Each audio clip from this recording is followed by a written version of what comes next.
Hello everybody, and welcome back to Ethlor Plays Go. Today we have another video in this One Road to Wondan series where I'm reviewing my previous games, my past games, from way back when in 2013 when I was just a beginner player. So here we've moved on to 19Q games because it seems that I was improving pretty fast, climbing through the ranks at the very start.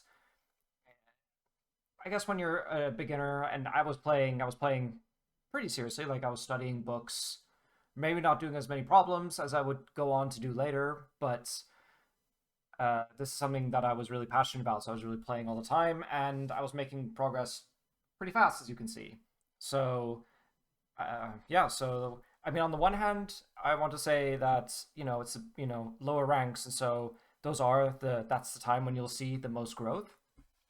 But on the other hand, I also know that there are a lot of people who get stuck around this rank, believe it or not. There are a lot of people who play the game and they just never quite seem to figure it out. So I also don't want to take that for granted either. Like it's no matter where you are in the game, getting to the next step is always a bit challenging. So this is perhaps going to be a bit of a shorter one, but looking through it, I do want to review it because I think it tells us some concepts. It shows some concepts pretty clearly.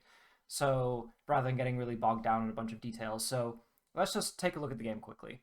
So we have once again the corners starting out in the players starting out in the corners, which is what you would expect. No big deal here. For those, if I haven't outlined it well yet, or for those who don't know, the reason why you play in the corners is because this is the place where it's easiest to make territory. I've been remarking for sure throughout these games that playing in the center is challenging because you need more moves in order to make territory. Consider that you have something like this. Yeah, fine. Let's make 6 points in the center. Consider how many stones you need to make that versus 6 points on the side, and finally 6 points in the corner. So in the corner, you need fewer moves in order to do that, and so that's why we start out in the corners basically, because you have the support from the side of the board, and that helps to give you stability to make points easier. So that's why we do that, and that's why when you play in the center, it gets reduced because you can be reduced from all sides, and then even if you do, you have to take many moves in order to really solidify that. And so making points in the center requires a little bit more sophisticated strategy than just playing for the side. That's why we do it basically. So that's different as opposed, in chess where you have moving pieces, and so the center of the board is really important because that's the area where all the pieces move through. And in Go, the center is important, but in Go, it's like a place of safety because it's difficult to attack. So I think it's interesting how this is one of the different ways in which these board games differ, where having stones that do move in a way, and maybe you'll come to find that like the how we think about that, but the point is that the stones don't move, and so the corners are where you're going to make the most points. So that's all good. And what you'll find is this move at A, and this move at A is perhaps a bit interesting. So what is it trying to do? What it's trying to do is it's trying to undermine. You can just consider that I just mentioned that the sides of the board are the places where you will make the most points, and so that's kind of like where the stability is, and so white is trying to undermine that stability basically, and trying to like make the stone unsettled. The idea is that maybe if black makes this base, the idea is of playing a two-space extension here is that it's not easy to disconnect this, and so this begins to make what we call eye shape, so a place where we might make eyes later. White might be able to pincer, and the idea is that black won't be able to make two eyes locally, and so they're unsettled. The issue is that just playing all these moves and going on the attack, I'm not sure if you might pick this up already from some of my videos, but the idea is that you need to form a fist before striking. So like you imagine your hand, you turn it into a fist, and then you punch. And if you don't do that, then you break your hand. I mean, so that's the idea. So here white is going on the attack for black. So they're just playing this pincer straight away, trying to restrict black's eye space and trying to sweep under. But the trouble is that this leaves these weakness behind. So this is called agi, or taste, which means that it's maybe not something that you can exploit right away. There's no like immediate downside to this move. But I mean there are, but it's not that it's immediately collapsing for white, but it leaves this taste behind, and that can be used later. So I mean, some players might want to be very safe and just like push here, threaten to capture the stone, and then extend. And this is you can extend a little bit further because now it's 3 stones instead of 2. We'll maybe talk about that another time. But the idea here is that you can press on white and make a base, and you're settled. But now white has made some points in the corner because now you've made these moves to solidify them. So the usual idea, if you're not going to like press and settle, which actually might be a viable strategy if you're at 19Q, you're not going to meaningfully win or lose games based on that. But because there are bigger mistakes that you'll be making at this level. So, and maybe even settling your stones is good, so maybe it's worth trying. But one thing you can do is try and play lightly. So consider when you have a stone, whether you want to invest in it. So what happens is if you push, then yes, you're making white solid, but you're also making black solid. And that means it's harder to get rid of these stones. I think like in previous videos, I talked a bit about like the strategic value of stones and how like you don't want to save stones unless they're like cutting groups or things like this, or they don't have any kind of value. Here, the more we invest, the heavier it gets. So this concept of heaviness, it means that you have stones that aren't alive, they're not self-sufficient, but nonetheless they are worth saving because they are worth more. The more stones you invest into a group, the heavier it becomes. Because here, white was spending moves making territory, but here, black is just pressing. And imagine black plays away, and then plays away again. Black's still not dead, I think. I think they can still like come out. But the point is that they're now under heavy attack, and they have to do something. And then maybe if they don't, then white will capture. It's interesting because I think here, like, how many points did black make? Something like 1, 2, 3, 4, 5, 6, 7, 8, 9-ish, 10. So that's like 20 points. And then this group here is worth what? 7, 9, plus another 6 is 15-ish points. Plus the points that black invested by pressing. So yeah, so actually it does seem like it's not that good for black. I was thinking that often even a couple of stones, that might not become in the opening, like the moves are so big that you can probably get rid of some more stones. If I evaluated this with an AI, it wouldn't be a surprise to me. But the point is just that the more you invest into the stones, the more you want to save them. And here, while it's a single stone, you can just play away and just say like, hey, go ahead, take that. And maybe white invests many moves into an area, and then they become what's called overconcentrated, where white's now played a lot of moves in order to deal with this stone, and this stone is ultimately just one move, so it's not as balanced. You might consider, for instance, like imagine if we had 1, 2, 3 on the board, then black plays away, and then white plays this one. Okay, kind of weird. Maybe black should respond, but that they don't. And then you would much rather want white here instead, something like that. The point is that the shape's a bit inefficient. Don't worry too much about it. We'll move on. So here, black is trying to what's called a cap. So this is meant to be like a severe attack. Remember that surrounding and connection disconnection is, and by extension surrounding, is fundamental in Go. And the reason why is because if you're surrounded, you're disconnected from everything else. And then because you're disconnected from everything else, you have to live locally. And so this is what black is trying to do. This is blocking the path into the center, and then it'll try and force white to live where they are. It's not true because white can break through this shape right here. Black can try and cut, but I mean, I guess they can play here, so shouldn't do that. Let me see. Yeah, so white might actually have to live locally anyway, which is quite interesting. Yeah, okay. But yeah, so that's basically what the idea of what this is doing. Even if white still gets surrounded, I mean, I guess you can still play here instead. And yeah, that's now harder to this is now harder to surround. So it can still be done, but white lives more comfortably. There's also a lot of space here. Basically, white if white needs to live, then they can play over here or something to that extent. So that's basically what this is trying to do. And yeah, we can see here, I'm white, I'm playing white in this game. Here I attach, which is a defensive move. The idea being that if you strike something, it's going to become hard. And so by as we saw before, like pressing on this area, pressing here, like both sides become hard, and so that becomes a defensive move, which is quite counterintuitive because in so many games we think about striking something as hurting them, but here Go is more about surrounding and constriction as opposed to using blunt force. And so that's basically what I'm doing here when I'm attaching. I'm trying to defend the group, which is, maybe we can just move into the center. That's usually a better idea than just trying to live locally, but because you'd rather not get surrounded. But yeah, so black does this, which is no big deal.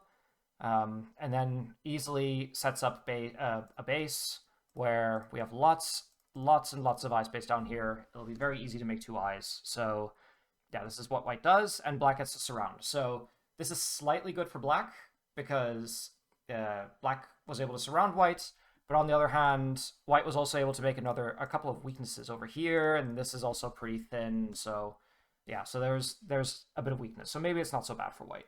But yeah, I think the thing here is that you can consider this isn't really an invasion, but by living locally, it becomes an invasion. And the problem with invading early is that it builds this outside influence that black can use for the rest of the game. So here you consider that white make like what 10 points, and how many points is this worth? We can consider maybe like the points next to it are worth like what 4 to yeah, so that's 6, 7, like 7 points or maybe a little bit more.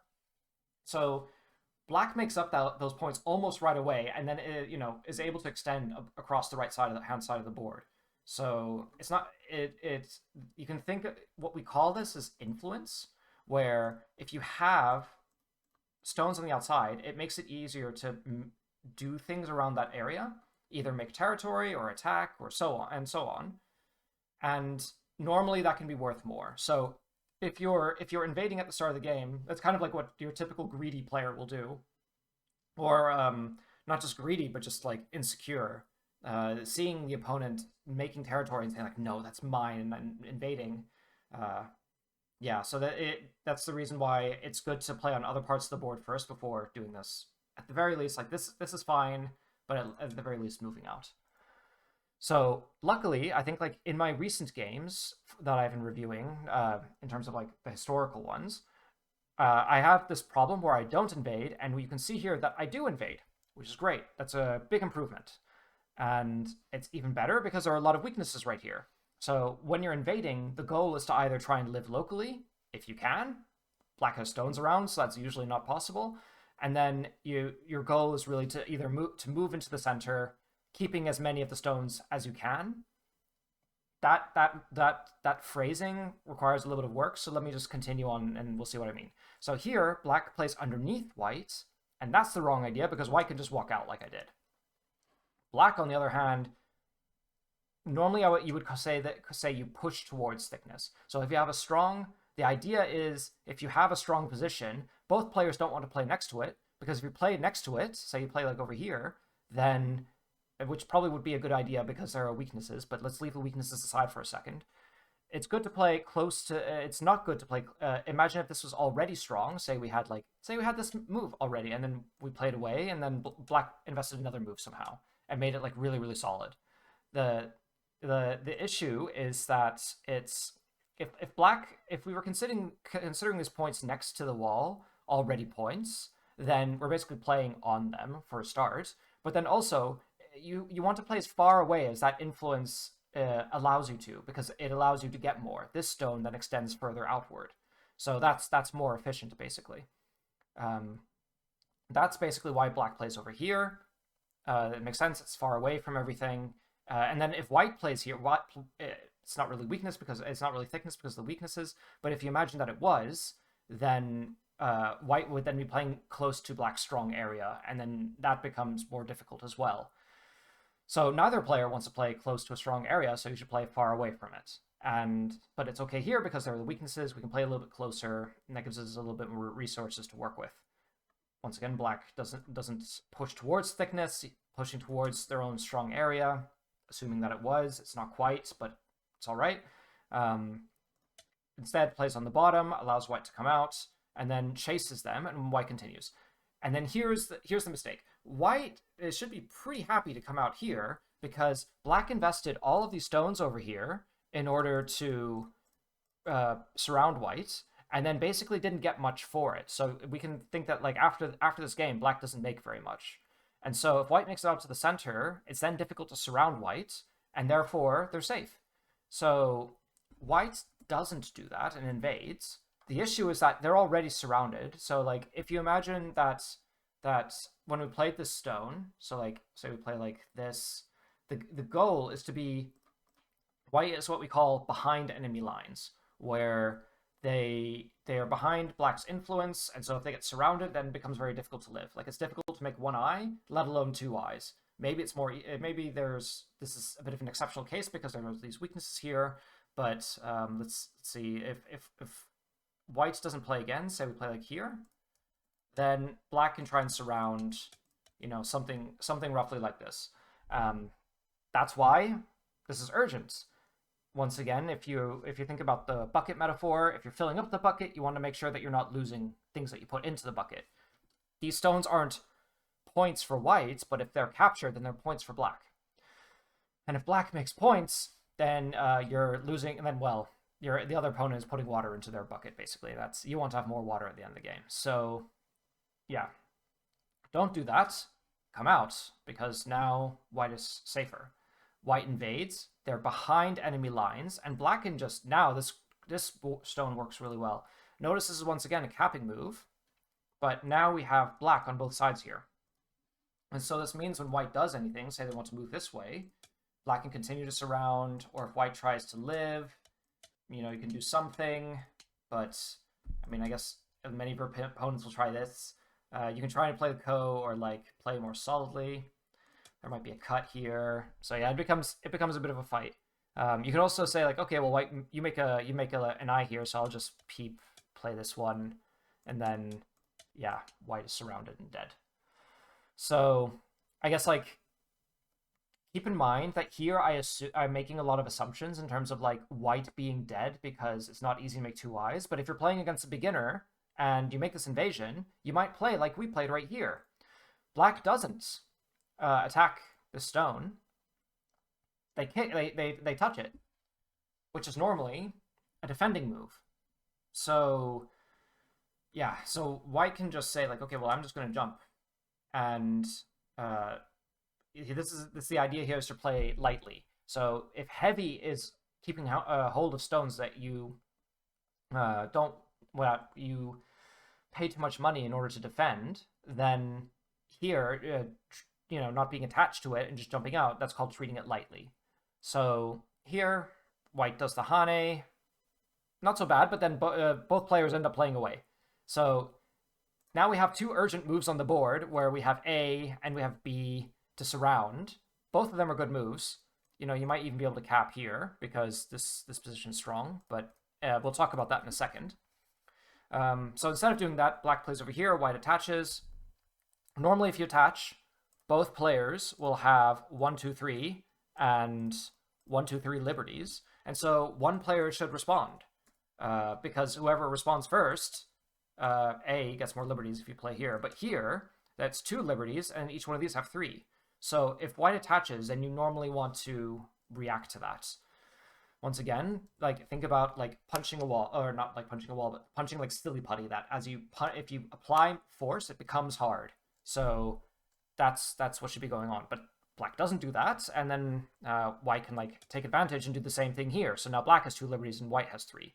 So you can see how that was urgent because that means that white gets a much better position. We don't want that, so we should respond. But anyway, we have here, this, and here. So what's interesting about this position is that it's as if black has pressed white down here. And this has created, once again, influence. And so, say white comes out to the center now, black can like try and peep here, threatening to cut. So like say white doesn't respond and black can capture all these stones. Maybe like coming on this side will be better. Something like this, and white and can capture. But so white won't allow that, so white will play here, and then black can play like this one or something like this to continue to surround. The idea by getting more ahead this way is that if white tries to break out, then don't play here, but cut. And white is surrounded, and it's not clear what white's going to do. So, okay. White continues to be in trouble, but doesn't realize it, which is fine because they're 19Q. And black responds. They both do something, and then black plays this move finally. So I talked a little bit about this capping move, and you can see this. There's this shape here. This is called an elephant's eye jump. I think because of the way how the elephant moves in Chinese chess, I'm not quite sure, but it is called the elephant's eye nonetheless, and white will come through here. This shape is really common because of this capping move, and this shape is technically weak because this is a kind of broken shape. So if you remember from previous ones, previous talks, imagine if black plays here and then again, then the two stones here are severed by this. So that's called broken shape. Black breaks through. And that's normally really bad for white because their stones are disconnected, and that's fundamental, and you don't want that, so don't get disconnected. So, yeah, okay, we have this shape, and it gets disconnected right away. So why do I say this move is possible? The key thing, and this will make you a strong player knowing this if this is one of your first videos. So I'm really happy for you. Is these moves A and B here, and the reason why this is so important is because the most common thing is what black did in the game, which is to play this one. But once again, if you've listened to me talk about this, then we have this here, which is pre-peeped shapes. So we have this jump, and we have white here already, looking to play A and B. White can't guard both of them at once, so black can't do both of them at once. Let me see. So yeah, here, and then in the game I played this way, and then the issue now is that imagine if we push both ways, then this creates a lot of weaknesses. So this is something's going to get captured. You can play something like this. Maybe you're lucky and it's not captured. Like you can play like this and come this way, and maybe play over here. So you have one eye already, and then maybe you're like, oh yeah, what can we do? Can we cut? I mean, I imagine if they cut, they'll give it up because it's heavy. But like, this is the way. Like maybe you can get this peep here, or I'm not quite sure. But the point is just here, like don't have all these weaknesses. So okay, how do you play? Instead, you play this way, and if white pushes and cuts, then black can just play here and just continue, and white is surrounded. This group is also surrounded, so I guess black has to be a little bit careful about this. I think they'll be okay because there's like two ways. You can either like connect over here or try and walk out this way because this M12 stone is a bit short, has only like 3 liberties. If you play B, it has 2. Difficult to surround black, so yeah, it should be all right. But yeah, there are weaknesses. It might not actually work out super that way in practice. Knowing that a little bit might help you with future invasions, but yeah, so black doesn't defend. Black doesn't play these knights moves or anything like that. Instead, black, doesn't even try to stop white. This is a kind of broken shape. To be fair, this is a bit of a Tetsuji, or not a Tetsuji, but like it's aiming for this cut, so you need to respond. But yeah, so even if there's still lots and lots of weaknesses, you can still consider like here, and this would immediately get captured like before. So yeah, this is like super broken shape right here. Like this is the shape here for black. If you have these 2 stones here, can I make it another way very fast? How can I make it? If I had black, then if we had like these 2 stones, this shape here that I'm highlighting, this is called a bamboo joint. Not quite sure why we call it a bamboo joint. It just looks a bit like bamboo, I guess. We just hallucinate that way. But yeah, so the idea is that this is a very strong shape because if you try and cut through it, like no matter what, you can connect the other side. So here, this is bamboo and white's cut through a very strong shape. So this is like worse than broken shape because at least like a 1 point jump, you can kind of cut that anyway. It's not that strong, but bamboo is like even stronger. So yeah, this is very good for white. Um, and yeah, I make my way out here, which is great. I make this attachment here, which black can just cut through. But basically, I think I just make a couple of moves and then white ends up resigning. I'm not sure. I mean, I'm not sure that this game is really lost for white. So I think like at the beginning, when you're beginning, when you're a beginner, you might not necessarily have a good like understanding of the board state. I guess what I would recommend is to just play all of your games to the end because I mean, especially at the start, like I mean, even for players of my level, like resigning means that you never have the opportunity to win the game. Whereas there are many games that you will win just by dumb luck if you just continue. Like that's so easy to underestimate the amount of games that you'll just win because of just some really stupid stuff. There's like this luck that you have as like the beginner that's the player that's behind because of how like there's the pressure to succeed is on the one who's ahead, and so they're the ones who have to double think themselves and yeah all of this. So there's a kind of freedom in being behind, and you can really you really learn a lot by continuing to play the games, especially because you might just win some of them just by accident. There's a lot of I went over so many concepts in this game. Maybe this is all perhaps a bit advanced, but I'm sure if you watch these and hopefully if I make other lectures where I talk about the ideas, then hopefully you'll get proceed in this game a little bit faster. If you enjoyed this game, yeah, or enjoy this review, you can like, comment, and subscribe. Feel free to send me your SGF files or games so I can take a look at them. I'm happy to give whatever feedback on those games, especially if you send me a lot of them. Then over time I can get to know your style, this kind of thing. So do send them to me. No one's done it yet, so no big deal. I'll just keep reviewing my own games until somebody else gives me something else to do. So yeah, thank you very much for watching, and I will see you next time.